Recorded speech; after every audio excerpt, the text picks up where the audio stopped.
Online video class में कक्षा अष्टमी के भैया बहनों का हार्दिक स्वागत एवं अभिनंदन। पिछले वीडियो में हमने सूक्ष्म जीवों के द्वारा मनुष्य, पादपों और जंतुओं को जो फायदे होते हैं उनके बारे में जाना। साथ में मनुष्य के अंदर सूक्ष्म जीवों के द्वारा कौन कौन से रोग होते हैं उनके बारे में जानकारी प्राप्त की। और इस वीडियो में हम जंतुओं में रोगकारक जीवाणु के बारे में जानकारी प्राप्त करेंगे। जंतुओं में रोगकारक जीवाणु।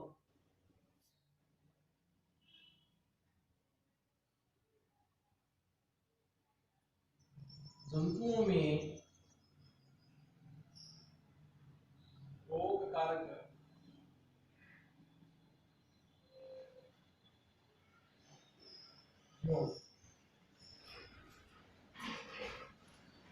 सूक्ष्म जीव केवल मनुष्य के लिए हानिकारक नहीं होते, वे जंतुओं में भी रोग का कारण बनते हैं। और जंतुओं में ये सूक्ष्म जीव जो रोग पैदा करते हैं उन्हें हम जंतुओं के रोगाणु कहेंगे। ऐसे ही जंतुओं में एंथ्रेक्स जो रोग है, एंथ्रेक्स, ये जीवाणुओं के द्वारा फैलता है। जंतुओं में एंथ्रेक्स रोग का जो कारण है ये जीवाणु है। साथ ही गाय के अंदर खुर और मुंह के रोग भी होते हैं। गाय में खुर एवं मुंह के रोग, इसके लिए वायरस जिम्मेदार है। ये वायरस के द्वारा फैलते हैं, जंतुओं को बीमार करते हैं। ऐसे ही पौधों में भी सूक्ष्म जीव रोग उत्पन्न कर देते हैं। पौधों में रोग उत्पन्न करने वाले सूक्ष्म जीव,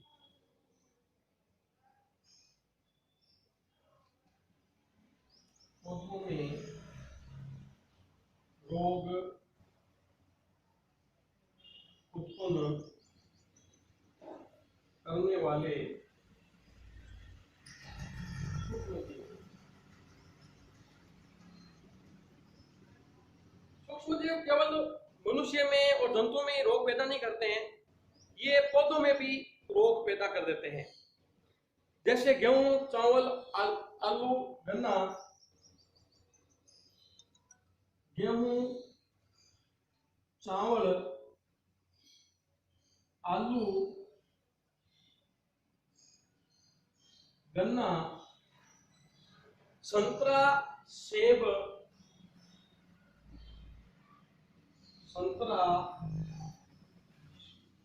सेब की फसल में रोग पैदा हो जाते हैं।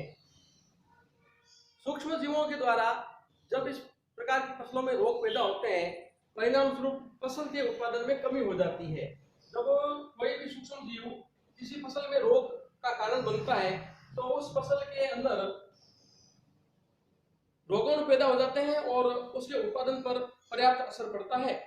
सूक्ष्म जीवों के द्वारा पौधों में रोग उत्पन्न होने पर उत्पादन कम होता है।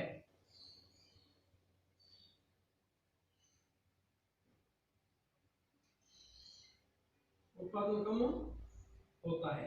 ये सूक्ष्म जीवों के द्वारा फसल में रोग पैदा करने का प्रमुख परिणाम है। ऐसे ही बहुत सारे फसल हैं जिसमें विभिन्न प्रकार के सूक्ष्म जीवों द्वारा रोग पैदा किए जाते हैं। जैसे नींबू कैंकर,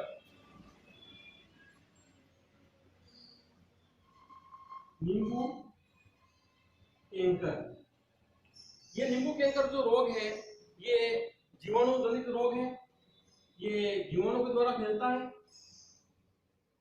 और नींबू के अंदर वायु के माध्यम से इसका संचरण होता है। संचरित माध्यम इसका वायु है। गेहूं के अंदर रस्ट, गेहूं की रस्ट, गेहूं की रस्ट। गेहूं की रस्ट ये रोग कवक के द्वारा फैलता है, कवक। और इस रोग का संचरण वायु या बीज के माध्यम से होता है, वायु या बीज के माध्यम से गेहूं की रस्ट पैदा होता है। इसी प्रकार भिंडी की पीत,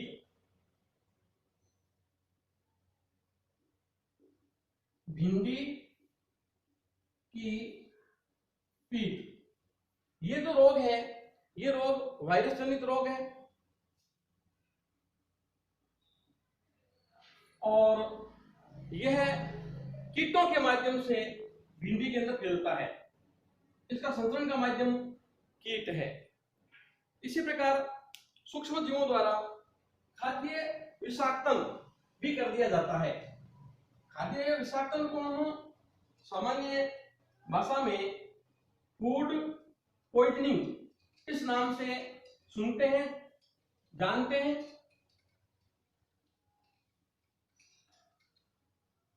सूक्ष्म जीवों द्वारा खाद्य विषाक्तन,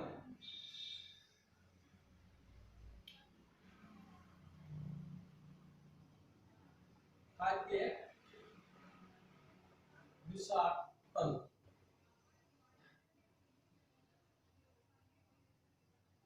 सूक्ष्म जीव भोजन को जहरीला बनाने का काम भी करते हैं।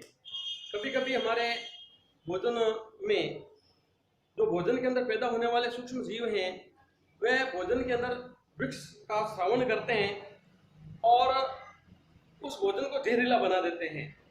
इस प्रकार का भोजन जो सूक्ष्म जीवों द्वारा जहरीला बना दिया गया है, उस जहरीले भोजन का सेवन जब कोई मनुष्य या जंतु करता है तो वह बीमार पड़ जाता है।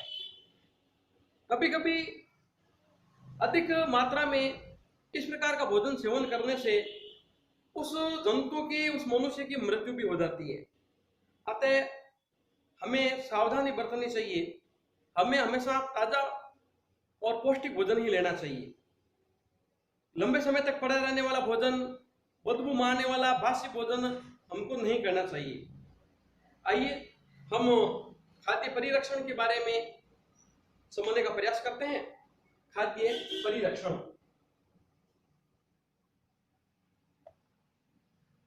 खाद्य परिरक्षण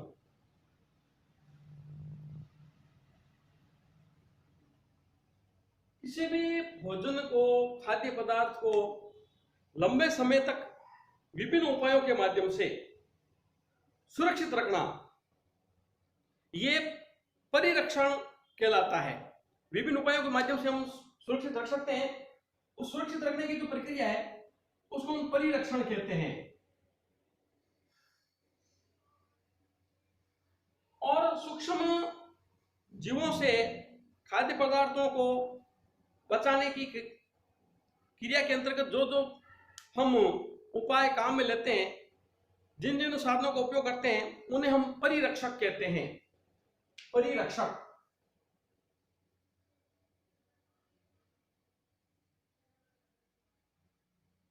आपने देखा होगा हमारे घरों के अंदर हमारी माता बहनें अचार है, मुरब्बा डालती है। ये एक ऋतु विशेष में डाला जाता है और उनमें विशेष प्रकार के परिरक्षक मिला करके उस अचार को, मुरब्बे को लंबे समय तक उपयोग लेने लायक हमारी माता बहनें बना देती हैं। विभिन्न उपायों के माध्यम से हम खाद्य का परिरक्षण कर सकते हैं, जिसमें से एक उपाय है रासायनिक उपाय। रासायनिक उपाय के द्वारा, रासायनिक उपाय के द्वारा हम खाद्य का परिरक्षण कर सकते हैं, अर्थात हम भोजन को विषाक्त होने से बचा सकते हैं। इसमें सोडियम बेंजोएट,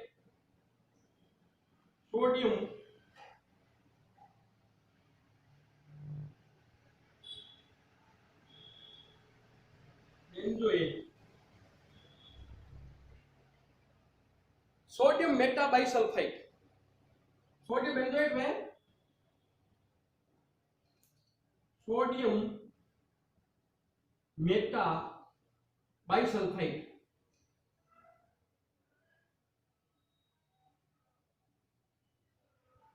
इस रासायनिक पदार्थ का उपयोग हम जैम व स्क्वैश को परिरक्षण में करते हैं। सोडियम बेंजोएट व सोडियम मेटा बाइसल्फाइड का उपयोग जैम व स्क्वैश के परिरक्षण में इसका उपयोग किया जाता है। जैम व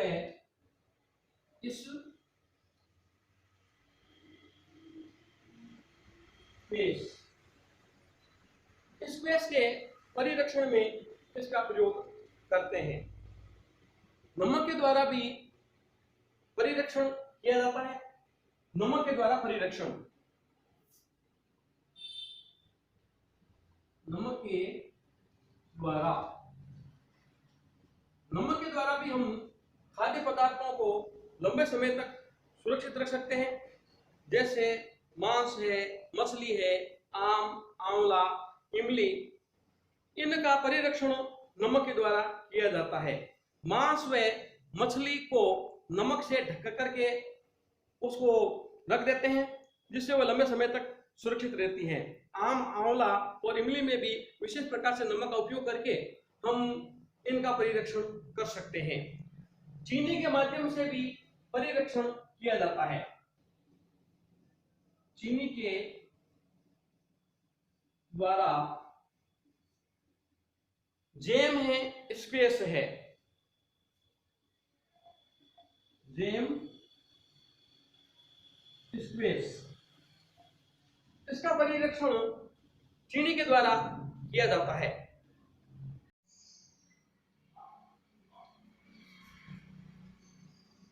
तेल एवं सिरके द्वारा भी खाद्य परिरक्षण किया जा सकता है।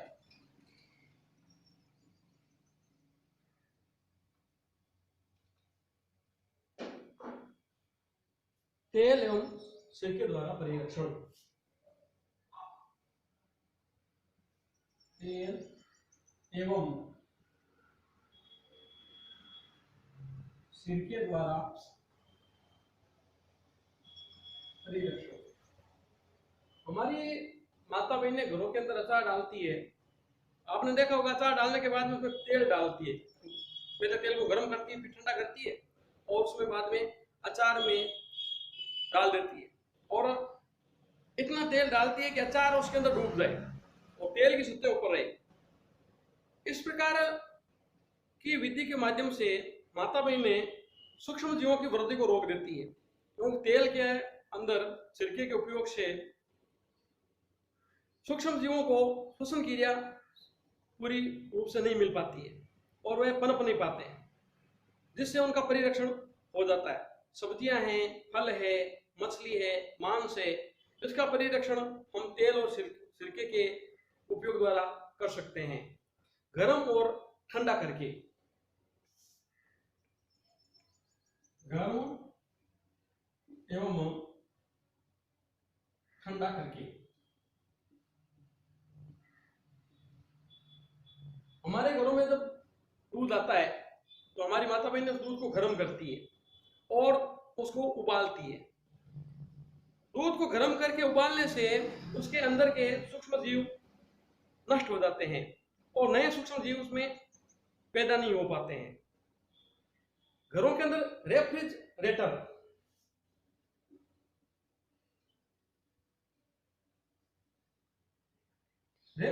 का उपयोग वस्तुओं को ठंडा करने के लिए किया जाता है। जब हम बाजार से कोई भी फल, सब्जी, दूध आदि लेकर के आते हैं तो उनको हम रेफ्रिजरेटर में ठंडा कर देते हैं। ठंडा करने से भी ऐसी खाद्य वस्तुओं में सूक्ष्म जीवों की वृद्धि रुक जाती है। पौष्टिकीकृत दूध, ये नाम हमने जरूर सुना होगा, पौष्टिकीकृत दूध। इस पौष्टिकीकृत दूध को हम बिना उबाले भी काम में ले सकते हैं, बिना गर्म किए या थोड़ा सा गर्म करके हम उसको काम ले सकते हैं।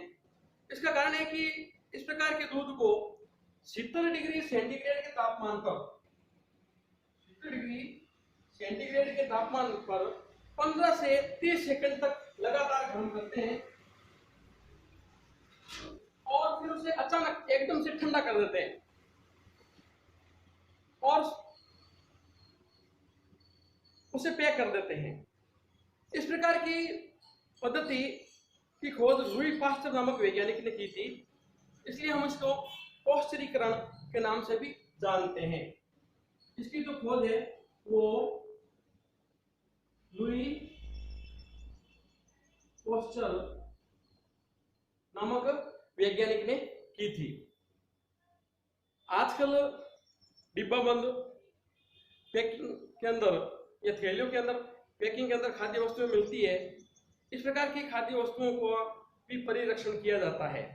डिब्बे में और थैलियों में पैक करने से पहले उन खाद्य वस्तुओं के पैकिंग की जो हवा होती है, जो वायु होती है, उसको पूरा बाहर निकाल देते हैं, जिसके कारण से उन खाद्य पदार्थों में सूक्ष्म जीव पैदा नहीं हो पाते हैं।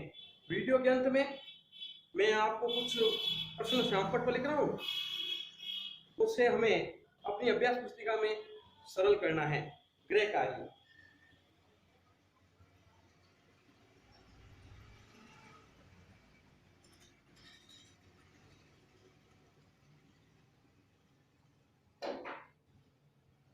गृह कार्य।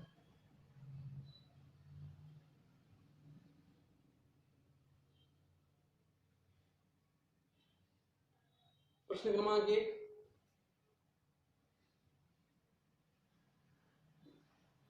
सूक्ष्म जीव पर्यावरण को कैसे शुद्ध करते हैं? सूक्ष्म जीव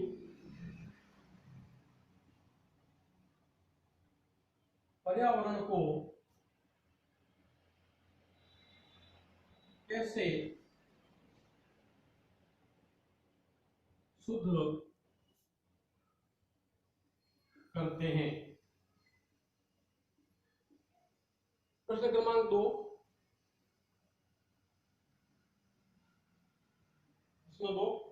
हानिकारक सूक्ष्म जीवों का वर्णन कीजिए। हानिकारक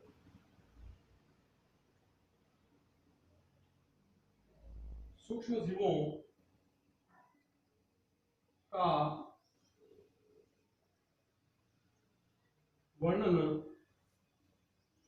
कीजिए।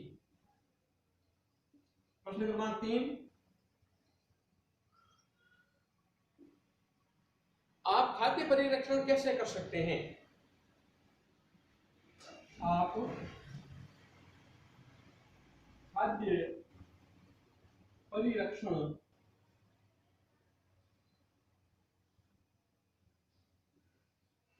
कैसे कर सकते हैं? प्रश्न क्रमांक 4,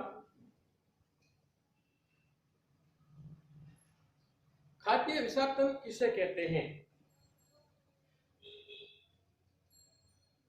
खाद्य विषाक्तन किसे कहते हैं? ये 4 प्रश्न हमको हमारी अभ्यास पुस्तिका में करने हैं। धन्यवाद।